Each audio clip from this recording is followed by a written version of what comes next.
G'day, guys. How are you in your part of the wonderful world? Just here this morning, been watching a few fight videos. Just recently saw Dubois get his ass kicked again by Alexander Usyk. I was watching a fight between Pacquiao and the much younger guy, Barros, something I think his name is. Interesting stuff, interesting fights in our times. But I just wanted to say to you, I believe that it's possible to beat Alexander Usyk. And if someone like Tyson Fury is listening, then you're the person that should be listening to my message. Because, you see, the thing about boxing is probably, I don't know, I've never actually been trained as a boxer, but I would imagine this is the case, that when you go in and learn boxing, you were trained to be a boxer, and you don't learn much outside of boxing. Am I right? Probably right, okay? So you don't really learn what they call mixed martial arts. Wouldn't think so. So you're learning the fundamentals of boxing, right? So obviously the fundamentals of boxing would have a philosophy that, this is the philosophy of boxing and this is the way you do things and that is what it is. But actually, if you are like me and you've been involved in a number of different martial arts and you're an advocate or a fan of mixed martial artists like Bruce Lee in particular, then you will realize that there's more to know about fighting than just boxing. It's only a part of the story, and it adds to this idea of what Bruce Lee was talking about when he said, it should be about an expression of yourself, and I'll get to that in a moment. But how would you beat Alexander Usyk? Well, I think the key to Alexander Usyk, which nobody else has maybe realized, but I have realized, because not only did I train to blue belt level in Kung Fu, but I was also a fencing coach in saber fencing. And believe me when I say that the discipline or the martial art of fencing is very relevant, and there's a lot of skills that directly relate to boxing.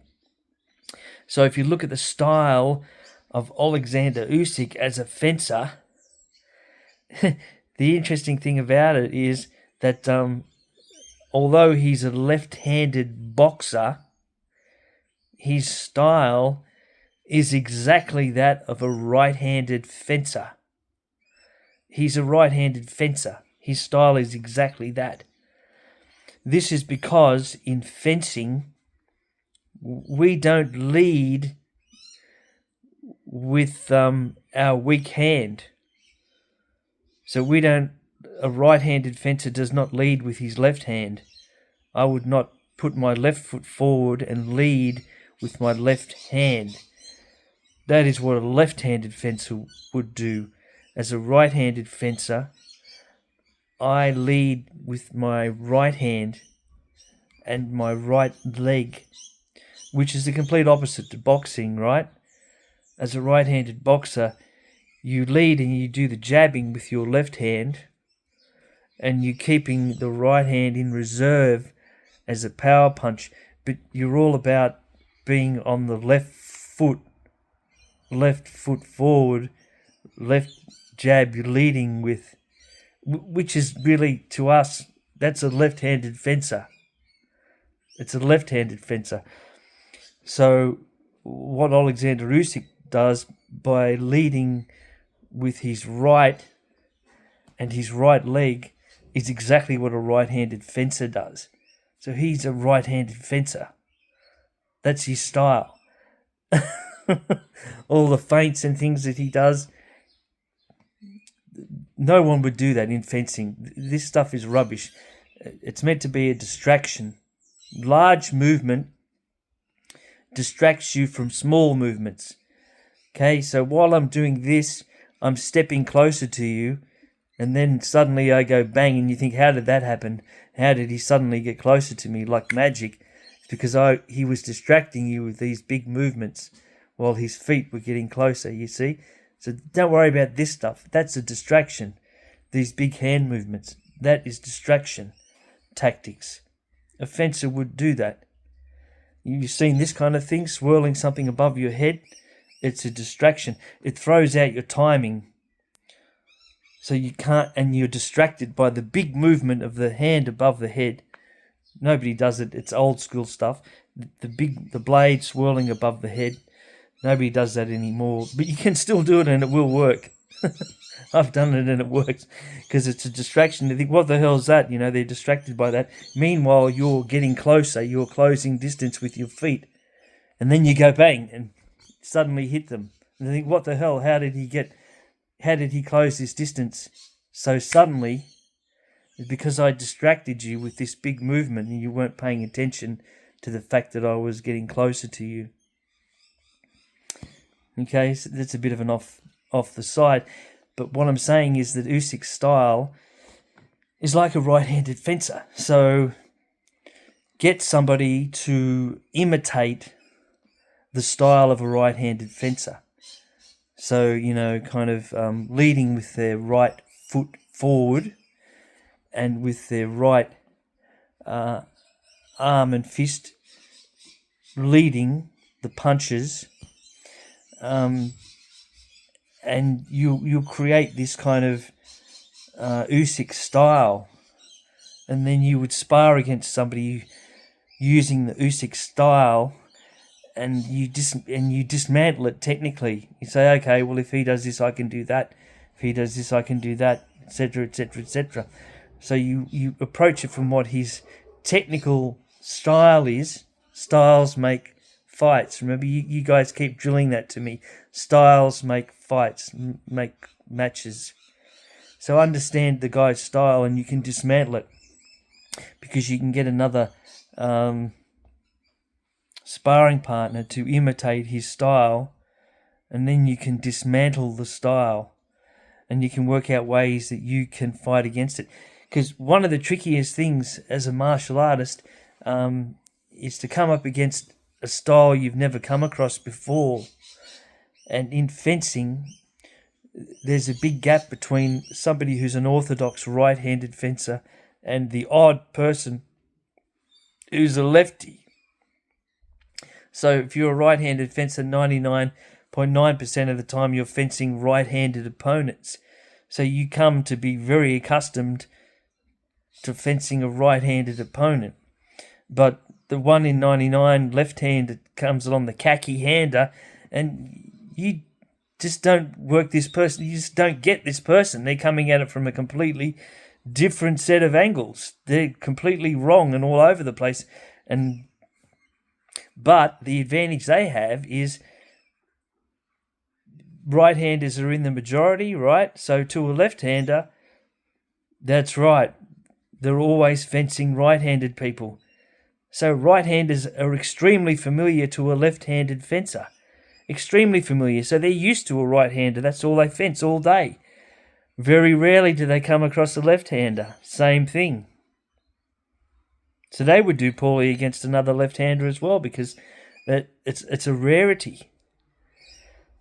So this idea of a style that's kind of unique or different or out of the box is very hard, and you have to work it out.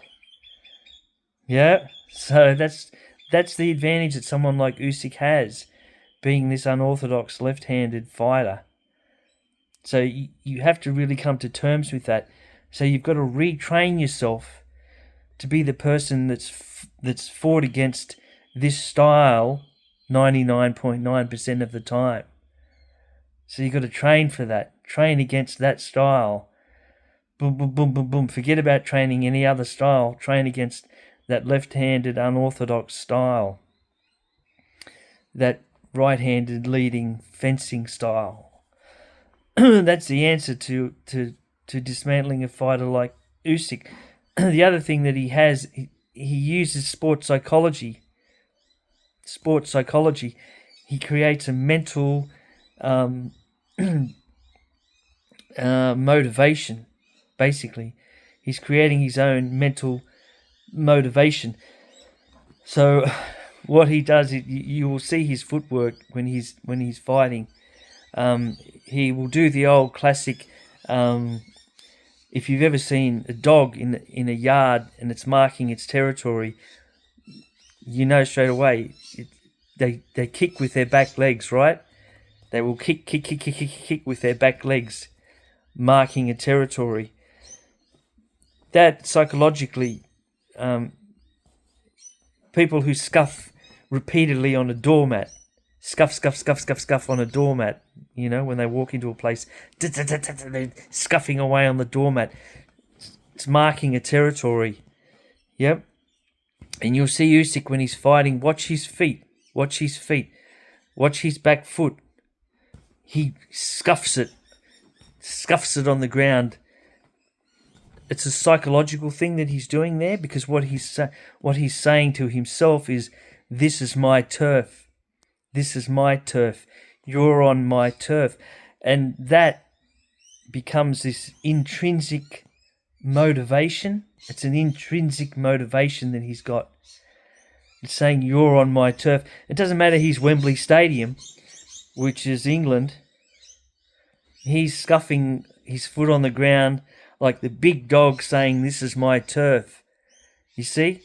Whereas someone like Dubois fart-assing around thinking he's some sort of glamour boy, he's here for the prize money or something, whatever. He's in some sort of motivational la-la land, really. That's not motivating. Honestly, it's not. Not at that visceral, instinctual level. Money and la-la land and I'm a glamour boy or something, that's not going to get you through a fight. Like a back against the wall fight. Forget about it. That's not going to work for you, okay? You're going to need something more strong, more intrinsic, more grounded than that. This is my turf, okay? This is my turf, man. Like the big dog with your paws scraping on the ground. This is my turf. And keep reinforcing that fact in your mind when you're fighting. This is my turf. Get off my turf. That's your motivation. That's very powerful. You suddenly realize that, you've got a very powerful motivation there, which you never had before. And believe me, that will lift you. That will lift you, and it will give you a reason to be mean. A reason to get the job done. And you kind of need that. You need that. Because I looked at Dubois there, and, he gets a few shots, and he looks scared. He looks like a rabbit in the headlights all of a sudden. He's a rabbit in the headlights. Like this sort of thing. Well, that's dead meat to a boxer, to any martial artist. You see that look in the eyes, that I'm a rabbit in the headlights thing, and your opponent's going to be all over that and make mincemeat out of you. Plus, the other thing about Usyk, he changing gears. Okay, so he has the ability to go up levels. And most professional martial artists will do that and can do that. The good ones can do that, and they will deliberately reserve those higher gears depending upon their opponent. So if they're with an easy level opponent, they'll give you the easy level stuff. If they're with the medium level opponent, they'll give you the medium level stuff. If they're a high level opponent, they'll give you a high level stuff. But when they're with, the professionals, sure, they start at professional, but there's those that can go beyond that, so to speak, into a kind of, I don't know, in the zone kind of player. And there's athletes out there that will talk about that, that they were unbeatable at certain stages of their career. McEnroe, all these guys, I will say, there was a time when, they might not necessarily say in the zone, but they felt they were unbeatable. It didn't matter what they did; they just seemed to be able to hit it, and it just worked. just like pinpoint accuracy. Everything just seemed to come off the way they wanted it to. It just was, everything was fitting into place like a jigsaw puzzle. The zone is the one way athletes talk about it. They're in the zone. So getting in that zone, but then being able to sort of go into this overdrive level where you take this kind of tempo that most people operate at, and you just take it to the extreme. So suddenly you're going into hyperdrive. You're in the zone, and then you go hyperdrive with the energy, the intensity, and stuff, and that leaves behind most people who haven't trained at that level. If you haven't trained at that level, and you've got somebody who suddenly hyperdrives into this, elite athletic zone where they're going at, their extreme level, and you've never gone there, then you just can't keep up with it. And that's what Usyk is able to do. He will go 5 rounds of professional athletic level, and then he'll go into this hyperdrive thing, and you'll see the pros, in the golden era of boxing, they did that. I mean, if you look at a fight between guys like, marvelous Marvin Hagler and Sugar Ray Leonard, well, both of those fighters were supreme elite athletes, and both of them were able to compete at the highest athletic levels. But not only that, both of them could go into a hyperdrive level. They could both do it, and it's amazing to watch when you see those two guys fighting each other. They will be going like normal professional fighters, and then there'll be like a flurry, Sugar Ray will do a flurry of punches and stuff, like combinations and blah, blah, blah, and like suddenly it's like he's gone crazy, but then Hagler will come back with an equally blistering flurry of punches and crazy and stuff. And you go, holy shit, like they both are able to go into that hyperdrive thing, and both create this overwhelming power storm, kind of thing. So Usyk does it, and it seems like nobody in the modern era is able to keep up with that. They used to do it, like I said, it was done before. Watch guys like Leonard and Hagler. One guy would go into hyperdrive, and then the other guy would come back with hyperdrive. So they'd be both like, holy crap, There'd be a couple of minutes there where it was just like hellfire, like it would just flat out, like double, triple speed, normal professional boxing, like hellfire. And then come back down to normal level. Well, Usyk can do that. He's got that next level gear. So you've got to be prepared for that. Prepared to go to that level, so that if he goes into that next level thing, you got to be trading punches at that next level, and then dish it back at him at that next level. Yep. So that's got to be a factor in it too. Be prepared for those kind of next level exchanges, and they might be fairly protracted, and they are going to be protracted too, because when it gets that fast, time is going to slow down. So it's going to seem like those hyper level interactions are going to feel like they go for a long time, when in fact the viewing public is going to see them happening, within seconds or minutes. But it's going to seem like hours in there building away at each other, probably. I don't know, I mean, well, time is going to slow down anyhow. It's going to be compressed in those moments, for certain. So be prepared for that. So I think that's about everything that I wanted to say about preparing for someone like Alexander Usyk. So I think the main things about it are: train against an unorthodox left-handed fighter that uses that right-handed fencing style. work on the idea of having this is my turf motivation by kind of kicking your feet like a dog on its turf, and use that psychologically to say, this is my turf, man, get off my turf, and just keep doing that. And that's going to get you in that mindset that you are just not going to budge. You're going to forget about the money and the glamour boy and all the bullshit and the dancing and stuff, and you're going to say, this is a dog eat dog. This is dog eat dog here, And your mind will get locked into that, and it'll change you into that kind of dog eat dog mentality. And this is where you're going to win.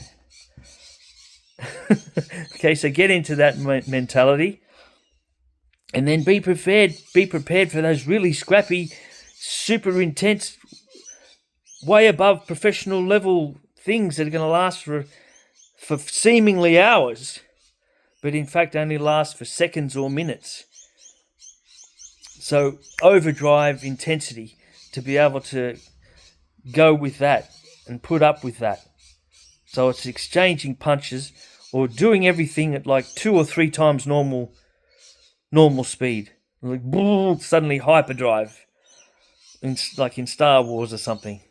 We've got to be able to do that in there as well. Okay, so you can do it, man. I believe in you. God bless you. Talk to you later.